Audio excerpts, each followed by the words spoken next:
You're watching Talk with Audrey. Welcome back. Tom Lewis is the founder and CEO of TW Lewis Company, a Scottsdale, Arizona-based real estate investment company, and he is also the author of Solid Ground, a foundation for winning in work and in life. He takes on some of the questions and popular myths about what it takes to live a fruitful life and offers his roadmap for finding success and happiness. Welcome, Tom. Thank you, Audrey. It's a real pleasure to be here. Thank you so much for joining me. Guys, Tom was a guest on my radio show, and I asked him to join me today because I wanted you all to meet him, and of course, I wanted to dive in deeper to his book. So, Tom, your book starts out at the beginning. You came from very modest beginnings and created this incredibly successful life and career. What was most important to you in your younger years that helped pave the way for your success? Well, someone once said that I was motivated by twin engines: a mother that was totally close to me and approved of everything I did, and then a difficult father who was an alcoholic, but a good guy, but not a great father, and that motivated me uh, to uh, to succeed probably as much as anything. Because when I was 16 years old, my dad filed bankruptcy, and we had to move out of our house, and that was a terrible embarrassment for my mother. And I think it was then and there that I decided that would never happen to me. Well, after you made the decision to forge a different path, how soon did you put your plans in place? Well, I think one of the things that that I did was, and my mother encouraged me to do this as a young kid and then in college, was to be open to new experiences. And so, as I tell the story in my book, I lived in 9 states and had all kinds of unique experiences, met a lot of different people, traveled a lot, did a few crazy things, made a few mistakes.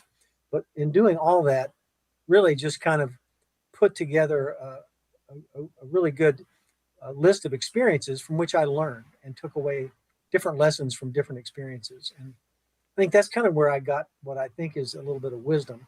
And your appreciation of and openness to getting to know all types of people also probably created a number of great experiences. Um, I also think it's important to know that on your road to success that there were also some failures. There are a lot of entrepreneurs out there who are really hoping to get it right the first time, but also don't anticipate or expect many failures. Well, I heard something the other day that I've heard it before, but it really resonated with me. And that is that, you have to try hard things. And successful people do things that are hard that other people would refuse to do. And so I was never afraid to tackle something hard. And I guess the first hard thing that I can remember was playing high school football. And if you've never practiced twice a day in the middle of August with full pads on and getting your brains beat out and running till you can hardly breathe, I mean, after that, you're really not afraid to try something hard. But the whole beauty of trying hard things, and this is, I think, one of the many lessons in this book is it goes like this: you try something hard, you fail, you get back up, you try it again. Ultimately, you succeed, and as you do that, you build your persistence, you build your resilience, and you also build your self-esteem and your confidence to try the next hard thing. And so, I guess one of the messages I would want readers to take from my book is to try hard things and fail and fail forward, because failing is the beginning of your journey to success. So let me ask you, Tom, do you think that young people are afraid to fail? Because failure these days isn't always forgiven. I mean, there's a culture out there that you and I didn't have to deal with, right? We could fail, dust ourselves off, and get back at it. But today, failure can have some very different consequences. Well, I guess there's different types of failure. There's moral failure, which can be permanent.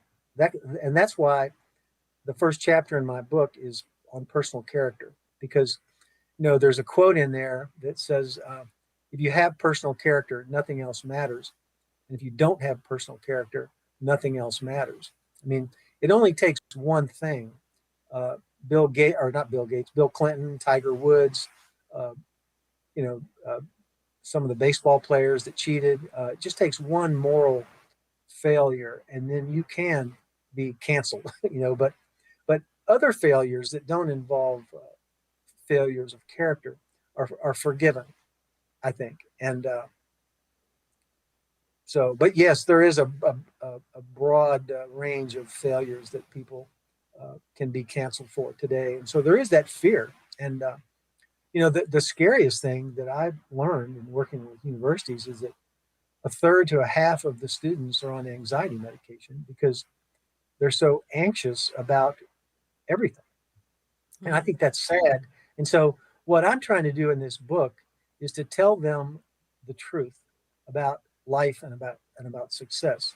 Because once you understand the truth, and that life is a journey of failures and successes, but there are principles that apply that will lead you to both success and happiness. And if you follow those principles and those habits, you will achieve success and happiness, probably more likely.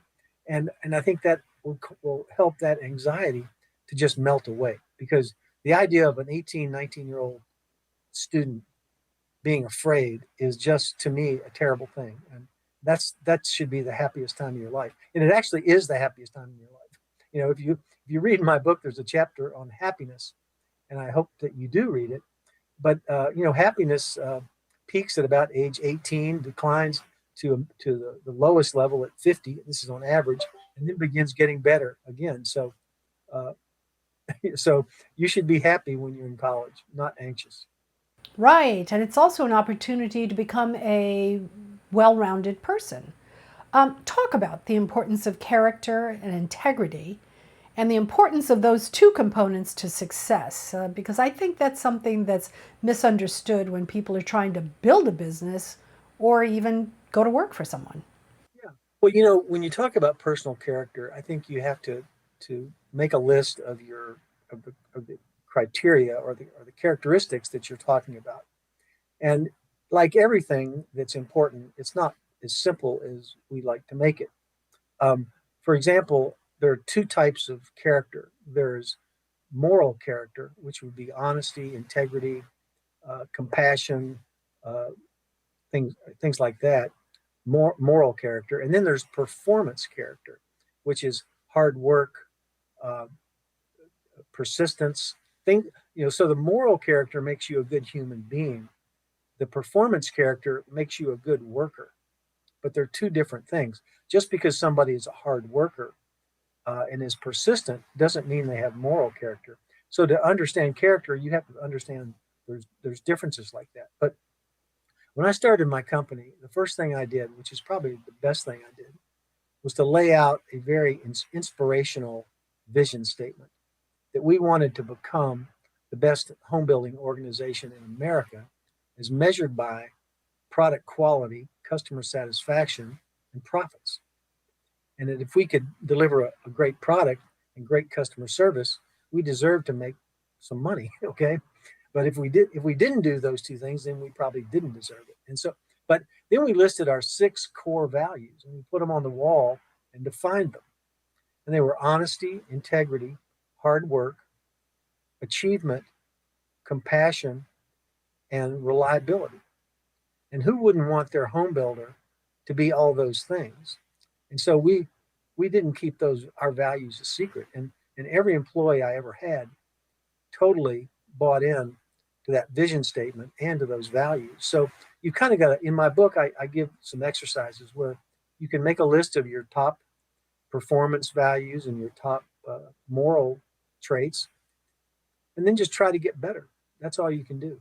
But be aware when you're breaching one of them.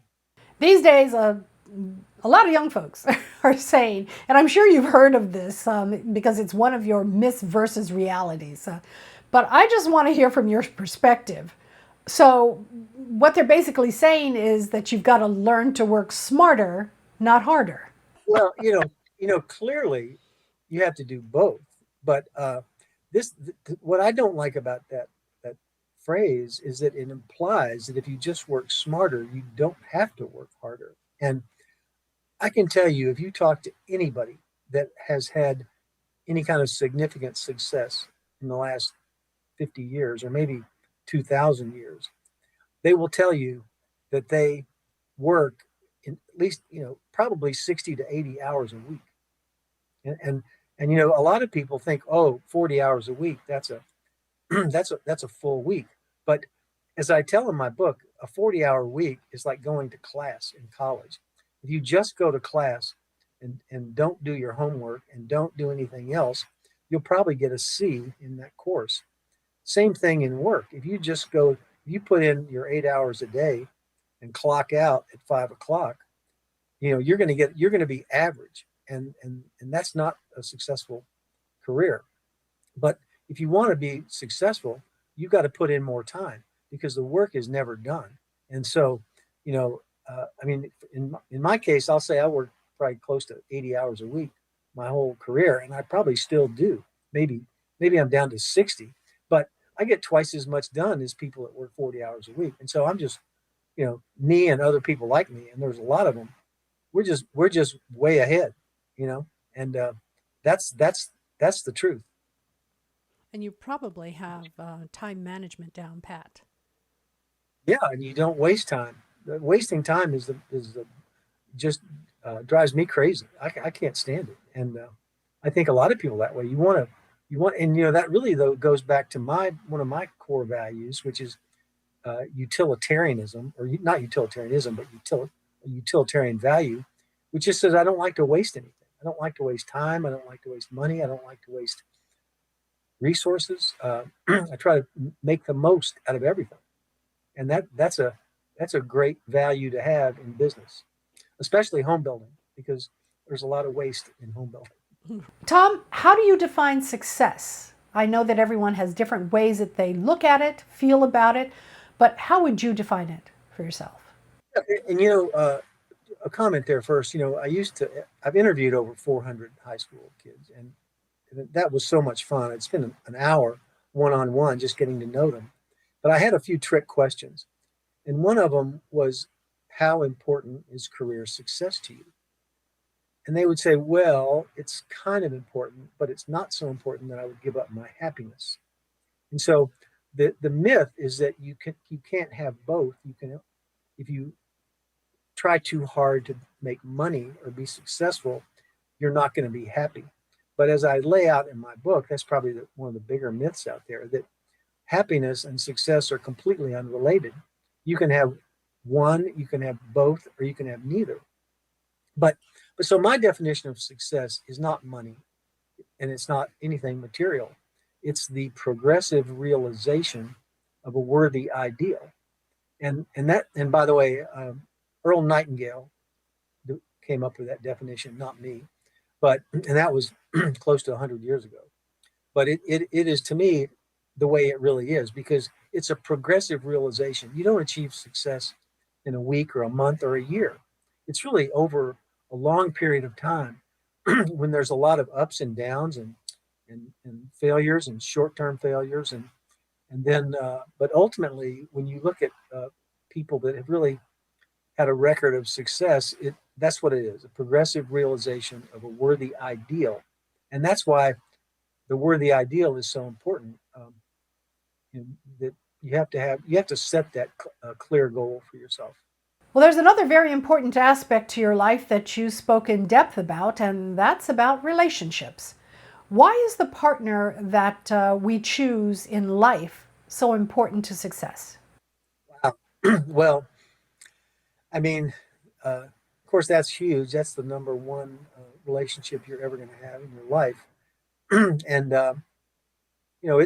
it can be hard sometimes, but I've been married for 42 years, and we have a great relationship, and we're each other's best friends, and we rely on one another. And I think the reason though that we're still in love and still strong after 42 years is that we both, I think, um, have demonstrated that we're trustworthy to each other, and that there's, so it's kind of been a moral an ethical marriage. I mean, it's just in every way. I mean, we're honest. If my wife tells me something, I know it's true, and I may not like it, but so obviously that's an important relationship. But so many people are important, and as you go through life, getting to know people and making friendships with them and keeping those friendships is so important. And I tell the story in my book that I wouldn't have had the success that I've had it not been for a lot of old friends that I've kept, and that I went to work for a company and made some friends, and then 10 years later we were in different places, and then we were still in touch, and then one of them reached out to me and told me about an opportunity that led to great things for me. And so just making and keeping friends is a great way to live your life. Indeed, it is. My guest has been Tom Lewis, the founder and CEO of TW Lewis Company, a Scottsdale, Arizona-based real estate investment company, and he's the author of Solid Ground, a foundation for winning in work and in life. Where can we go for more information about you and, of course, to pick up that book? Yeah, the book website is solidgroundbook.com, and my company's website is twlewis.com. And then you can also find the book on Amazon in audio, ebook, and hardback. And it's selling well. It's beginning to make a real difference. I think the word is spreading, and I think that anybody that takes the time to read it, I can promise them that they will learn a lot of things that they will find helpful. And the book is written in a fun and entertaining way. There's a lot of inspirational quotes in there, and I really encourage anybody to check it out. And I encourage everyone to check it out as well. Tom, thank you so much for taking the time to talk with me today. Thank you, Audrey. Take care.